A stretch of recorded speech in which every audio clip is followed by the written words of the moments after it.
The story of Carthage challenging Rome is one of not just military confrontation, but of a profound economic rivalry that defined the Western Mediterranean for centuries, and long before the Punic Wars erupted, Carthage had already established itself as a formidable economic power, emerging from Phoenician settlers on the coast of North Africa with a vision for trade, wealth, and maritime supremacy, building a city whose streets, harbors, and marketplaces buzzed with the commerce of metals, grain, olive oil, textiles, and luxury goods from across the Mediterranean and beyond. And this economic foundation allowed Carthage to establish colonies and outposts from Sicily to Sardinia, Corsica, and the southern coasts of Spain, giving it strategic access to resources and trade routes that Rome, still largely land-based and expansionist, could not control. And as Carthage's merchant fleet grew, it became the largest in the region, allowing the city to monopolize key maritime trade and influence neighboring states through both wealth and diplomacy, leveraging economic power into political alliances, mercenary armies, and the ability to project power far from its home shores. And when Rome began to expand into Sicily, seeking both strategic advantage and control of grain and trade, it collided with Carthage's interests, igniting the First Punic War, a conflict that, while remembered for naval battles, was fundamentally a struggle over economic dominance, with Carthage initially holding the advantage due to its experience at sea and established trade infrastructure.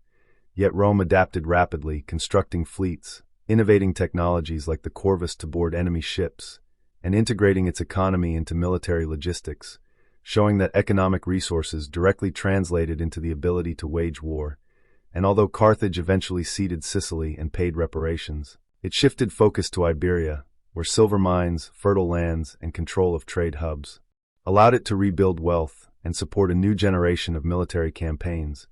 while simultaneously establishing a network of mercenary forces whose loyalty and financing were secured through the city's economic might.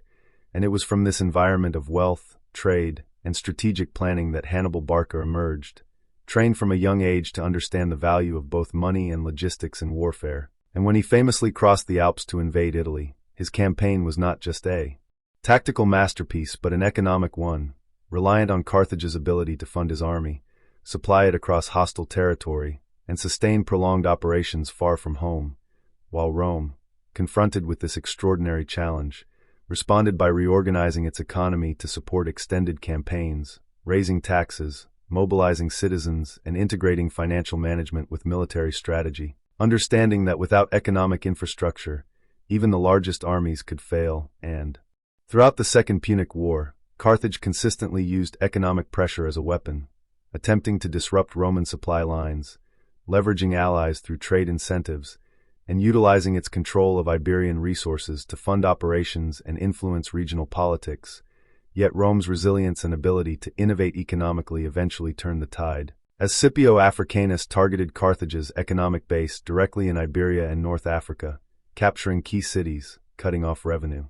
streams, and forcing Carthage to defend both its territory and its wealth simultaneously, culminating in the decisive Battle of Zama, where military defeat was inseparable from economic vulnerability.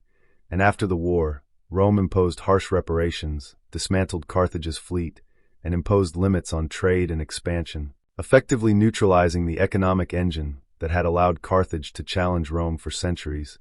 while also demonstrating to the Romans the critical role of economics in empire building, from taxation, trade, and mercenary funding to infrastructure and logistics. And even in the Third Punic War, Carthage's remaining economic potential was destroyed, as Rome systematically razed the city, enslaved its population, and absorbed its territory, leaving only a memory of the city that had once been the richest and most influential economic power in the Western Mediterranean. Yet the lessons of this rivalry endure, showing that the ability to control trade, resources, finance armies, and influence allies can be as decisive as military strategy itself, and that Carthage's challenge to Rome was not merely about land, borders, or battles, but about wealth, commerce, and the power of economic foresight. And as we reflect on this history, we see how economics shaped diplomacy, warfare, and empire, proving that the rise and fall of civilizations is often determined not only by the sword but by the ledgers, trade routes, and markets that sustain them. And in recounting Carthage's story, we understand that every military maneuver, alliance, and siege was underpinned by economic calculation, that wealth could fund ambition, and that Rome's eventual supremacy was as much an achievement in economic management and adaptation as it was in military conquest, making the saga of Carthage a timeless lesson in the enduring power of commerce, strategy, and the inseparable link between money and empire,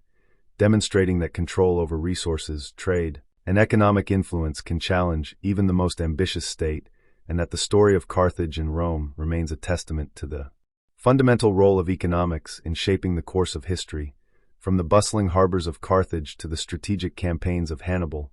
to the administrative genius of Rome,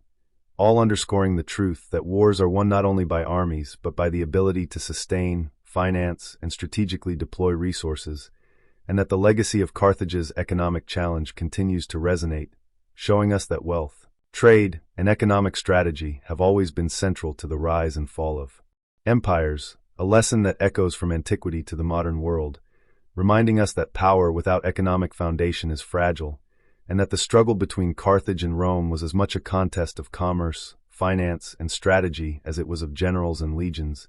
encapsulating a complete arc from prosperity to destruction, and leaving a historical narrative that emphasizes the profound influence of economics on human civilization, the shaping of empires, and the enduring lessons of strategic foresight, resource management, and the intricate dance between wealth and power that defined one of history's greatest rivalries. This rivalry was not merely fought on battlefields but in marketplaces, harbors, and councils, as Carthage meticulously used its economic strength to influence neighboring states, bribe allies, and finance mercenary armies whose loyalty was secured through pay and opportunity, while also investing in shipbuilding, harbors, and infrastructure that ensured the flow of goods and resources remained uninterrupted even during periods of military tension, and it was this economic sophistication that enabled Hannibal Barca to mount his audacious campaigns during the Second Punic War, as the Carthaginian treasury funded the recruitment of Iberian, Gallic, and Numidian troops, supplied elephants and siege equipment, and maintained long supply lines across the Alps into Italy, with every step of his campaign carefully underpinned by Carthage's capacity to sustain distant operations through trade revenue, stockpiles, and alliances, while Rome, facing catastrophic defeats at battles such as Trebia, Lake Trasimene, and Cannae, was forced to innovate both militarily and economically, establishing new taxation systems, mobilizing citizen soldiers, creating emergency grain reserves, and building roads and infrastructure that allowed rapid troop movements, demonstrating that the ability to wage war was inseparable from financial and economic planning. And as Hannibal ravaged the Italian countryside, Carthage attempted to leverage economic pressure by encouraging revolts among Rome's allies and disrupting trade, though Rome's resilience and administrative acumen eventually countered these measures, culminating in Scipio Africanus' strategic invasion of Iberia and later North Africa, where Rome targeted the economic heart of Carthage by seizing key cities, cutting off silver mines, and undermining the financial base that had supported Hannibal's campaigns, ultimately forcing Carthage into defensive positions, and the decisive Battle of Zama illustrated that military defeat and economic collapse were intertwined, as Carthage's loss of wealth directly limited its ability to sustain armies, pay mercenaries, and influence allies, resulting in harsh Roman reparations, the dismantling of the Carthaginian fleet, restrictions on trade, and the loss of territories that had been the backbone of its commercial empire. And yet even in destruction, the lessons of Carthage's challenge endured, showing that the rise and fall of empires was often determined as much by economic foresight, resource control, trade networks, and financial strategy as by generals, legions, and battlefield victories. And as Rome absorbed Carthage's territories and wealth, it internalized the importance of integrating commerce with military planning, building roads, ports, and administrative systems that allowed it to dominate the Mediterranean economically as well as militarily. While historians reflect on Carthage's legacy as a cautionary tale of how economic power can rival military might, how control over trade, markets, and resources can shape the course of wars, and how the interplay of wealth and strategy defines the fate of civilizations, leaving an indelible lesson that in the ancient world, as in modern times, the nexus of commerce, finance, and power can create empires, sustain campaigns, and determine history, and that the Carthaginian challenge to Rome remains one of the clearest demonstrations that economic foresight, maritime mastery, and strategic use of wealth can challenge even the most formidable military powers, shaping the destiny of nations and leaving an enduring imprint on the annals of human civilization, a story of vision, ambition, resilience, and the undeniable truth that behind every great empire lies not only soldiers and generals but the markets, harbors, and ledgers that fuel their power, a testament to the enduring influence of economics in shaping the rise, conflict, and ultimate transformation of the ancient Mediterranean world.